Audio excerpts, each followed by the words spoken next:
Berikutnya adalah soal B5. Gambar menunjukkan balok silinder massa M dan panjang L. Pada bagian terpanjang balok terdapat lilitan kawat dengan jumlah N lilitan. Kemudian balok dilepas dari bidang miring yang membentuk sudut theta terhadap horizontal saat bidang lilitan kawat sejajar dengan bidang miring. Oke. N lilitan ini adalah yang warna merah. Kemudian apabila terdapat medan magnetik tegak lurus horizontal, tentukanlah besar arus I yang mengalir pada lilitan kawat agar silinder tepat pada posisi awalnya. Oke. Kita perlu menganalisa gaya-gaya yang bekerja di silinder ini. Maka kalau saya lihat dari depan, jadi adik-adik lihat dari arah ke sini, jadi sudut pandangnya adik-adik itu dari sini ke sana, maka yang adik-adik akan lihat itu adalah penampakan seperti ini saja. Nah, kayak begini kira-kira. Nah, ini adalah si N buah lilitan. Ini adalah N lilitan. Oke. Kemudian sudut ini adalah theta. Kemudian ada medan magnetik arahnya ke atas. Nah, arah medan magnetik itu ke sini.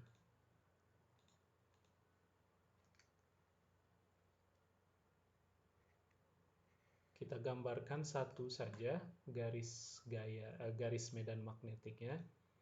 Walaupun kita tahu seluruh ruang itu terisi oleh medan magnetik dalam kasus ini. Nah, ini adalah medan magnetik. Kemudian ada percepatan gravitasi ke arah sini. Oke. Nah, kalau adik-adik lihat, bila kita analisa gaya-gaya yang bekerja di silinder ini, maka pada arah tegak lurus bidang miring, itu ada gaya, yaitu gaya normal akibat kontak antara silinder dengan permukaan bidang miring. Jadi akan ada gaya normal ke arah sini. Kita gambarkan pakai warna merah misal. Nah, ada gaya normal ke arah sini.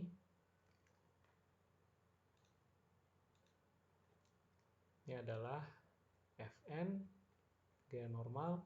Kemudian ada gaya gesek tapi statik ke arah sejajar dengan bidang miring. Jadi ke arah sini itu ada gaya gesek statik.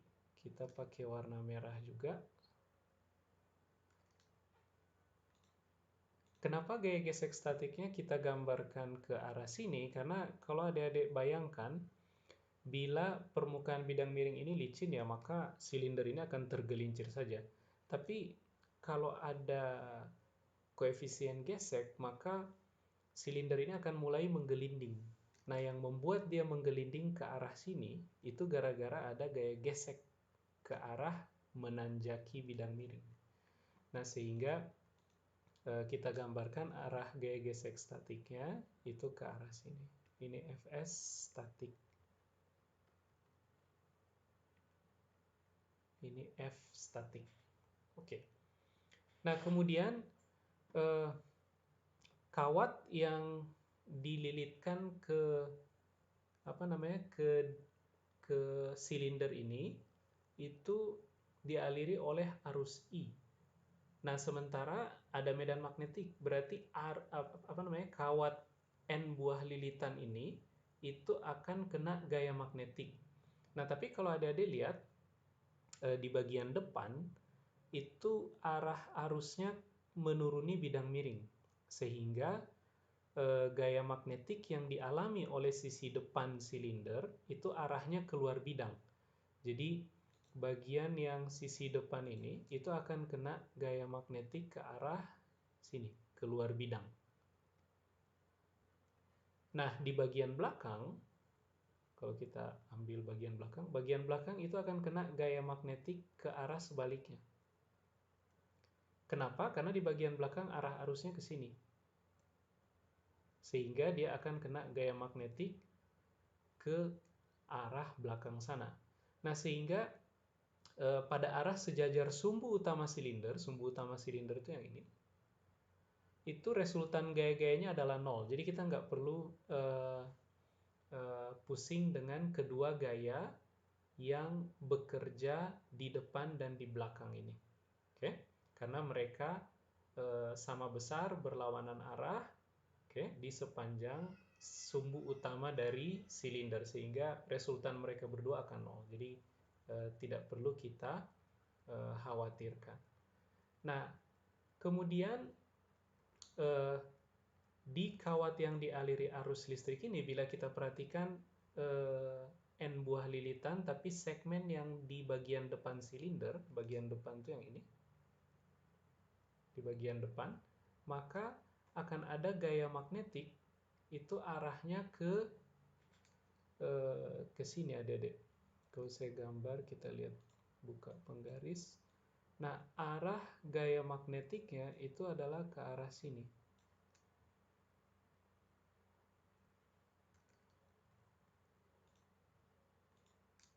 Nah, ke arah sini. Ini adalah gaya magnetik yang bekerja di bagian depan dari silinder. Ya. Atau kita kasih nama gaya magnetik 1. Nah, adik-adik bisa coba analisa arah gaya ini dengan cara menggunakan aturan tangan kanan. Ingat, kalau kita punya kawat sepanjang L, dialiri oleh arus listrik I, kemudian mereka berada di dalam ruang dengan medan magnetik B, maka gaya magnetik yang dia alami itu sama dengan I L cross B.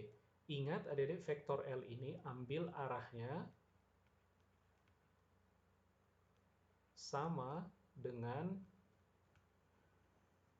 arah aliran muatan. Oke? Nah, untuk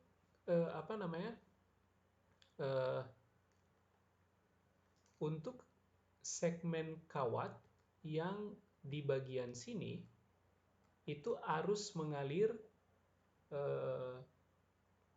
ke arah belakang sana. Jadi kalau kita lihat dari depan sini, maka arah arusnya itu ke belakang, sehingga kita bisa gambar arah arusnya tuh pakai simbol silang seperti ini. Nah, ini adalah arah arus di bagian depan. Nah, maka kalau adik-adik coba cek IL cross B, L cross B-nya itu akan vektor L arahnya masuk ke dalam bidang, B ke atas. Jadi kalau adik-adik pakai aturan tangan kanan, maka gaya magnetiknya itu ke kanan. Sehingga kita bisa tulis FM1 arahnya ke kanan. Nah, satu lagi yang ada di bagian sini, itu arah arusnya ke sini. Oke? Nah, dia akan kena gaya magnetik yang arahnya adalah ke kiri, kalau adik-adik selidiki pakai aturan tangan kanan. Jadi kita akan punya gaya magnetik kedua. Kita akan punya gaya magnetik kedua yang arahnya ke sini. Nah, ini kita kasih nama FM2. Ada vektornya. Oke. Nah, kemudian satu lagi, karena silinder ini bermassa, maka kita bisa gambarkan satu lagi gaya, yaitu gaya gravitasi, dan arahnya ke sini. Kalau kita asumsikan sebaran massa di silinder ini homogen, maka kita gambarkan saja di pusat massa. Nah, ini adalah FG. Oke. Nah, dari sini adik-adik bisa analisa kesetimbangan gaya-gaya supaya silinder ini tidak menuruni bidang miring, maka eh, apa namanya? Kesetimbangan gaya-gaya yang bekerja di silinder ini harus terpenuhi, atau resultan gaya-gaya yang bekerja di silinder ini harus nol. Dan supaya kita mencegah dia berotasi, sigma torsi yang bekerja di silinder ini juga harus nol.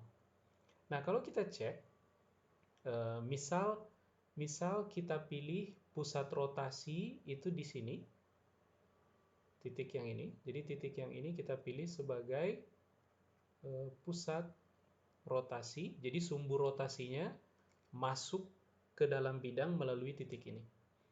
Maka dia akan cenderung berotasi seperti ini kan ya. Nah, kita akan cegah rotasi itu terjadi. Nah, supaya rotasi itu tidak terjadi, maka resultan semua torsi yang bekerja di silinder ini harus nol. Nah, mari kita coba hitung sigma torsi yang bekerja di silinder ini. Pertama, gaya gravitasi itu tidak menyumbang torsi karena dia bekerjanya tepat di sumbu rotasi, sehingga kontribusi torsi oleh gaya gravitasi itu nol. Gaya normal juga sama, gaya normal melalui pusat rotasi sehingga dia tidak berkontribusi terhadap torsi. Nah, tinggal Fm1, Fm2, dan Fg. Nah, kalau adik-adik perhatikan, Fm1 itu dia cenderung membuat silinder ini akan berotasi ke arah sini.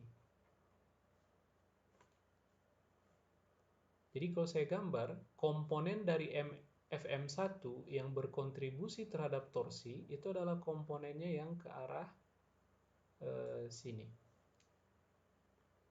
Arah ini. Nah,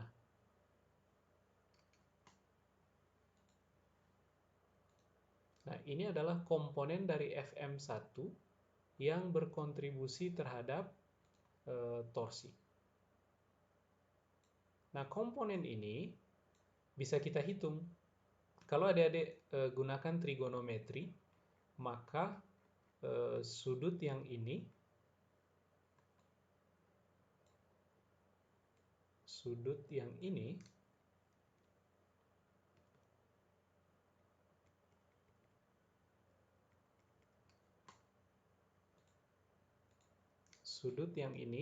itu adalah theta.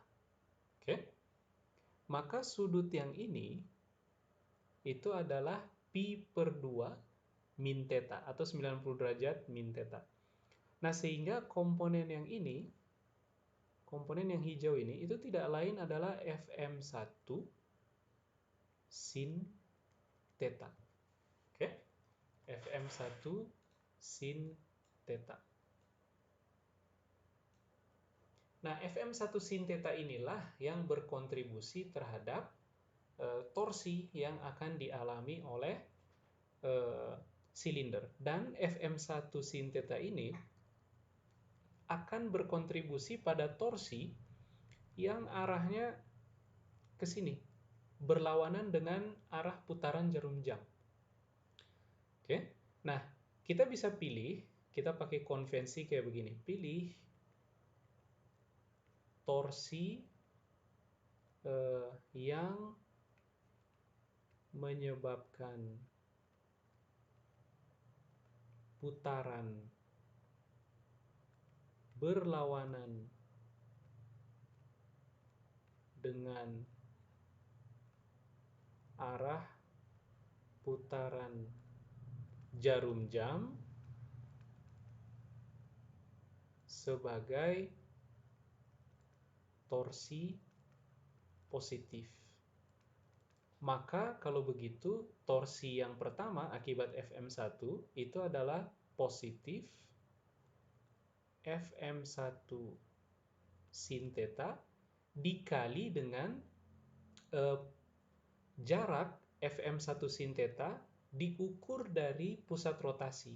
Nah, jarak Fm1 sin theta diukur dari pusat rotasi itu adalah jari-jari dari silinder. Nah, sehingga kita peroleh torsi oleh Fm1. Bagaimana dengan Fm2? Fm2, kalau adik-adik perhatikan, komponen dari Fm2 yang mengakibatkan silinder ini berotasi itu adalah komponen yang ini.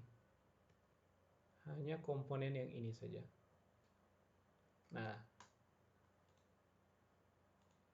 dan komponen yang ini itu tidak lain adalah Fm2 sin theta juga. Mengapa? Karena kalau adik-adik lihat sudut yang ini, nah sudut yang ini itu sama dengan sudut yang dibentuk oleh bidang miring dengan horizontal, yaitu sudut theta. Nah, Fm2 sin theta ini juga mengakibatkan putaran yang berlawanan dengan arah putaran jarum jam, sehingga kita ambil dia juga sebagai torsi positif. Maka ini plus Fm2 sin theta, dan dia bekerja pada jarak R diukur dari pusat rotasi. Nah, terakhir tinggal gaya gesek. Gaya gesek statis itu mengakibatkan rotasi yang searah dengan putaran jarum jam. Jadi kita mesti definisikan dia sebagai torsi negatif. Sehingga kontribusi torsi terakhir itu adalah negatif gaya gesek statis. Oke. Dan dia bekerjanya pada posisi R. Dan kita nggak perlu sin lagi sebagai pengali dari Fs. Mengapa? Karena Fs itu sudah membentuk sudut 90 derajat dengan vektor posisinya dia diukur dari pusat rotasi. Jadi kalau adik-adik lihat posisi Fs diukur dari pusat rotasi itu adalah vektor yang ini. Dan vektor posisi ini sudah tegak lurus dengan Fs. Jadi kita nggak perlu sin theta lagi sebagai pengali di belakang Fs. Dan ini adik-adik harus set supaya sama dengan 0, supaya dia tidak menggelinding. Oke? Nah, dari persamaan ini adik-adik bisa sederhanakan karena sama dengan 0, maka semua R adik-adik boleh coret. Oke? Kemudian Fm1 itu adik-adik bisa hitung dari I dikali panjang segmen yang ada di sini. Panjang segmen yang ini. Segmen kawat yang ini. Dan panjang segmen kawat yang itu adalah L. Diketahui di soal. Jadi panjang segmen yang ada di sini,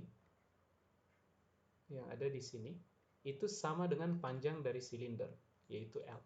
Sehingga arus yang mengalir di segmen tersebut yang menyebabkan Fm1 terjadi itu adalah I dikali L kapital dikali B. Tapi jangan lupa kali N. Mengapa? Karena ada N buah lilitan.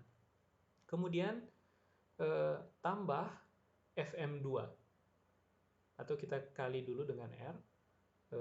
Kita jangan coret dulu R.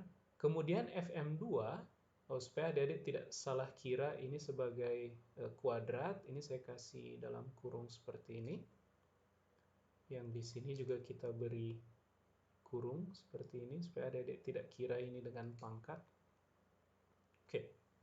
Nah, Fm2 itu juga adalah R N I L B, formula yang sama.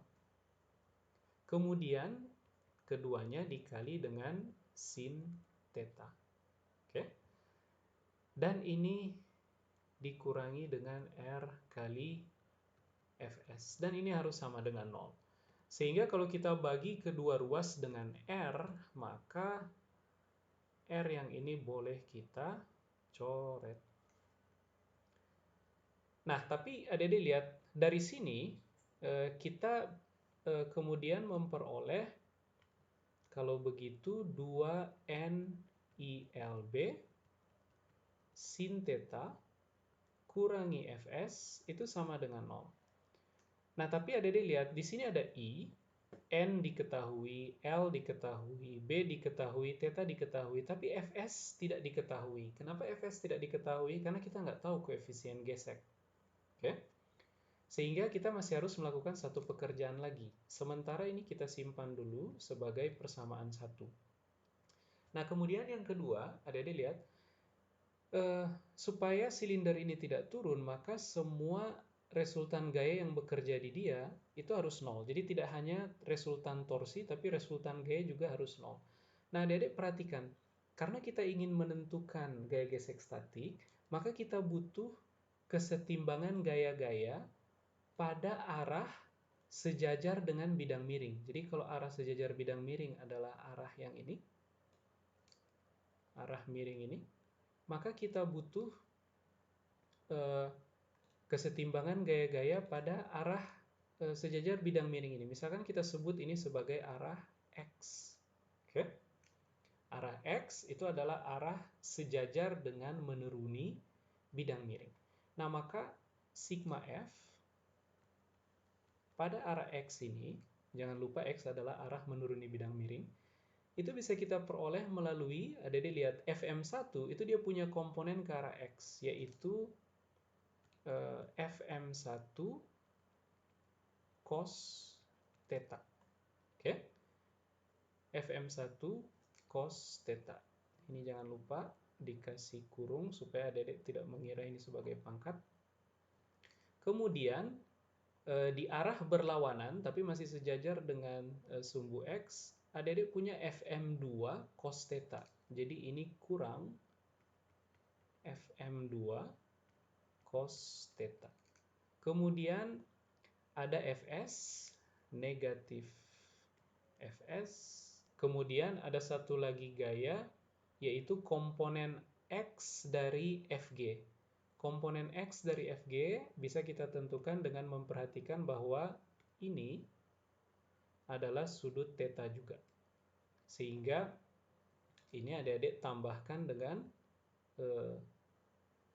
Fg sin theta. Dan ini mesti sama dengan 0. Nah, Fm1 dan Fm2 itu sama besar. Sehingga dua suku yang ini itu sama dengan 0. Sehingga kita dapat kalau begitu Fg sin theta itu tidak lain sama dengan Fs. Nah, ini persamaan kedua.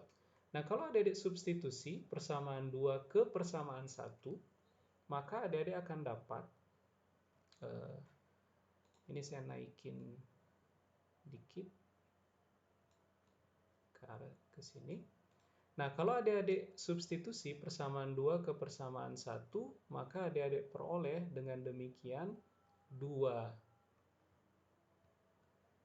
NILB sin theta sama dengan Fs. Fs sendiri adalah Fg sin theta.